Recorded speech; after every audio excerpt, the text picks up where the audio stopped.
I think it was like at 7:30 at night in the dark, and we were all just standing there.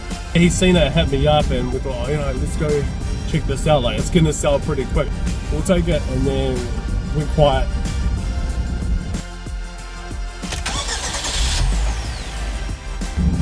Hey guys, welcome back to the channel. My name's Sean, and in today's video I'm gonna be telling you about one of the craziest and the most unusual ways I've actually bought a car. How I purchased Silvia S14, and the story behind it is pretty unusual, but there is a little secret in there that you guys could also use for when you want to sell your car. Maybe 5 or 6 years ago, maybe a bit longer actually, I had a friend who was a mechanic, and he was quite good as well at panel beating, and he was into cars just like me. So I found a deal on I think he found the deal on a Nissan Silvia S14. It was a non-turbo manual SR20, and it had this big massive dent on the right hand quarter panel. It needed quite a bit of work on it, so it was a bit of a project car, and it was located in Hamilton. And yeah, he's seen it, hit me up, and we thought, oh, you know, let's go check this out. Like, it's gonna sell pretty quick. I think it was only listed for a few grand at least, I think. So we decided to go check it out immediately, and when we got there, there was 3 or 4 other people also there. So there was actually, yeah, about 5 or 6 of us in total, all viewing the car at the same time. So what this seller had actually done is gotten all the people interested and organized a time for everyone to view at the same time. So it ended up turning into a bit of a bidding war, because, well, we wanted the car, the other people wanted the car as well, so they just decided to hold basically an auction. I think it was like at 7:30 at night in the dark, and we were all just standing there making bids on the Silvia S14 in the dark on a random street. So we ended up going to, I think we went 3 grand, 4 grand, and then I talked to my mate. I was like, oh, you know, how much should we go? How much can we spend on this car? You know, what can we sell it for? You know, and we wanted to sort of keep going, and but we had a max budget, and we were pretty close to that budget already. And oh yeah, we'll just go another grand or 2.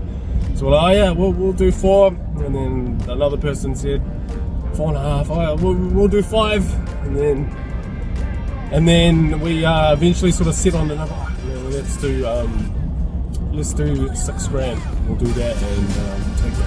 And then we end up, all right, we'll take 6 grand. We'll take it, and then we're quiet, and then no one else bid in. And so we actually got the car. We got the vehicle. We won the impromptu auction on the street. So yeah, we bought it. He did a lot of the panel work, fixed up the guards and the dent, and I took it to my painter, and he painted the rear of the car. He did a good deal for us, and we ended up fixing up, changing the wheels. We put a new set of wheels on it, and then we listed it on Facebook, and I think we sold it for 10 or 11 grand. Yeah, so we did it right out of that deal. We both split the profits. I think we made 2.5 grand each.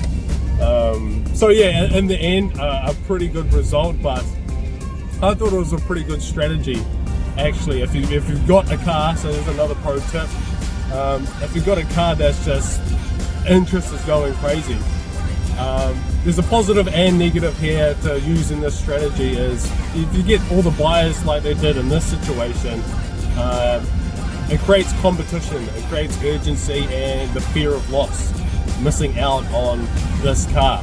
So everyone wants to buy this car, and they're probably actually prepared to pay a bit more than they would have if it was just us viewing. So creating that competition in an auction environment is actually a pretty good idea, and something maybe you guys can try when you're selling a car, if you know it's something that's going to be popular and you're willing to sort of take the risk, you could do this auction type on the sort of the side of the road, get all the buyers in one place and get them competing and going to auction on your vehicle. So, but the downside to this sort of strategy is, if a buyer finds an issue with the car, if they find any types of issues, take it for a drive, they find a leak or something, they are gonna point it out to the other buyers. You know, if there are leaks and stuff or any issues with the car, you probably should be upfront with them anyway. But if there's anything unknown to the car that you don't know about and one of the potential buyers finds it, they could tell everyone else as well about the vehicle. So there is a bit of a downside to that as well. I've never actually used this strategy before. I have thought about it quite a few times with a popular car. Hey guys, I just wanted to let you in on a little secret. I actually have 2 YouTube channels. Don't tell anyone. I know what? Nah, scratch that. Tell everyone, right? Tell your mum, tell your dad, tell your brother, tell your cat, your dog, anyone that you can find. I've got 2 YouTube channels, alright? This one, Next Level Motors Limited, and my other one is under my name, Sean O'Brien. I'll link it down in the description below. And on that channel you will find my R34 Skyline GTT builds. If you're into JDM cars, you're into Skylines, you definitely want to go check that one out. And you won't believe this, I actually found this R34 Skyline in a shipping container. Yes, that's right. So if you want to see that story, go over, check out my other channel, subscribe, and we'll see you there. I've never used it before, but I think it was a pretty cool story on how we secured this Silvia S14, and actually something that I hadn't been a part of before. It was an unusual way I purchased the car. I wasn't expecting to turn up to an auction, so it was a bit of fun. You know what I mean? Everyone was sort of laughing, and everyone there at the time was really good in getting along, and there was nothing sort of inappropriate about the auction, and everyone was really cool and good to deal with. But hey, you know, we ended up securing a pretty good deal, and we made some good money off it. So that's one of the probably the most unusual things of ways I've bought a car. Let me know in the comments down below, what's the craziest or most unusual story that you guys have purchased a car.